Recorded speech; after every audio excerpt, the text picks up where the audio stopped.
There is only one valid definition of business purpose: to create a customer. It is the customer who determines what a business is, for it is the customer, and he alone, who through being willing to pay for a good or service, converts economic resources into wealth, things into goods. What the business thinks it produces is not of first importance, especially not to the future of the business and its success. What the customer thinks he is buying, what he considers value, is decisive. Because it is the purpose of a business to create a customer, the business enterprise has two and only two business functions: marketing and innovation. Clearly, Peter Drucker was a man whose business philosophy was way ahead of his time. Now fast forward to this decade. Today, the American Marketing Association defines marketing as the activity, set of institutions, and processes for creating, communicating, delivering, and exchanging offerings that have value for customers, clients, partners, and society at large. Note three key areas of focus within this definition: the more strategic aspects of marketing, which position marketing as a core contributor to overall firm success; marketing as an activity, set of institutions, and importantly processes. That is, marketing is not just a department within an organization. Lastly, the concept of value, creating, communicating, delivering, and exchanging offerings of value to various stakeholders. The idea of value as a core concept in marketing will be a central theme throughout the course. From a customer's perspective, we define value as a ratio of the bundle of benefits a customer receives from an offering compared to the costs incurred by the customer in acquiring that bundle of benefits. Another central tenet of marketing is the concept of exchange, in which people give up something of value to them for something else they desire to have. Usually an exchange is facilitated by money, but not always. Sometimes people trade or barter non-monetary resources such as time, skill, expertise, intellectual capital, and other things of value for something else they want. For any exchange to take place, 5 conditions must be present. First, there must be at least 2 parties. Second, each party has something that is valued by the other. Third, each party is capable of communication and delivery. Fourth, each party is free to accept or reject the exchange offer. And fifth, each party believes it is appropriate or desirable to deal with the other party. Just because these conditions exist does not guarantee that an exchange will take place. The parties must come to an agreement that results in both being better off, hence the phrase in the AMA definition of marketing, quote unquote, exchanging offerings that have value. Value implies that both parties win from the exchange. Marketing managers today recognize the power of securing, building, and maintaining long-term relationships with profitable customers. The original marketing concept clearly recognized the need for an orientation toward the longer term, that is, not just making the next quarter's financial projections, but rather cultivating customers for the long haul. This move toward a relationship orientation by firms has been driven by the realization that it is far more efficient and effective to invest in keeping and cultivating profitable current customers instead of constantly having to invest in gaining new customers that come with unknown returns on investment.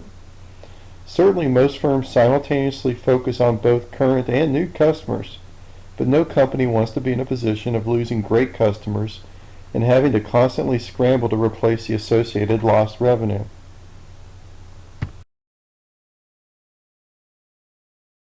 The chapter describes several change drivers that are impacting the future of marketing. These trends are well underway, but their ultimate impact on marketing's practice and in business in general are not yet fully known. 5 areas of shift are: first, the shift to product glut and customer shortage. Second, a shift in information power from the marketer to the customer. Third, a shift in generational values and preferences. Fourth, a shift to demanding return on a marketing investment. And fifth, a shift in distinguishing between big M, capital M marketing and little m marketing. We'll talk a little bit more about that later. Fred Wiersema has identified several factors, which he calls new market realities, contributing to the shift to product glut and customer shortage. First, most companies are facing ever-accelerating competition, sometimes referred to as hyper-competition, because of the speed at which competitors and their products enter and leave markets. And this competition often comes from unexpected sources. For example, Boeing now lends money to customers to buy its planes, thus making Boeing a competitor of banks. And McDonald's famously missed for several years the trend of full-service restaurants such as Outback Steakhouse and TGI Fridays offering call-ahead drive-up food pickup, which in essence made this genre of restaurant faster and more convenient than the supposedly fast food outlets like McDonald's. Conversely, customers are ever harder to come by. For a host of cultural and workplace-related reasons, many people today simply have very little time left in their daily lives for watching an ad or even shopping for a product. A company's biggest threat might not be its competitive rival, but rather the escalating demands on customers' time. Pressed for time and overstimulated by too many choices, people cope by tuning out. Brands and their messages have to catch people's attention in a nanosecond because that's all the time they will give. They are not paying attention, they are scanning, and this is going to keep getting much worse. Second is the shift in information power from marketer to customer. For decades, marketers held a degree of information power over their customers because firms had access to detailed and sophisticated information about their products and services that customers couldn't get without the help of someone within the firm. Now customers are empowered to access boundless information about all kinds of products and services on the internet. One example of this shift in information power is the physician-patient relationship between open, direct-to-consumer advertising by pharmaceutical companies and innumerable websites devoted to every medical malady. More and more patients arrive at the doctor's office self-diagnosed and ready to self-prescribe. This trend towards more information in the hands of the customer is not going to diminish. Marketing approaches must be altered to reflect and respond to this important change. The continuous shift in values and preferences from generation to generation deserves mention as another of the key trends affecting the future of marketing. One clear impact is on the firm's message and the method by which that message is being communicated. For example, Gen Y consumers tend to be much more receptive to electronic commerce as a primary mode of receiving marketing communications and ultimately purchasing than our prior generations. Yet many big insurance firms continue to rely on face-to-face selling as their primary business model.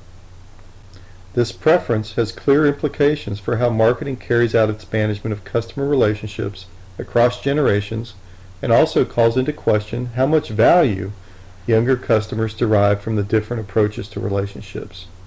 That is, do members of the younger generation appreciate or even need the kinds of close personal relationships companies like State Farm provide through their agents, or are they perfectly happy to interact with firms exclusively through electronic means?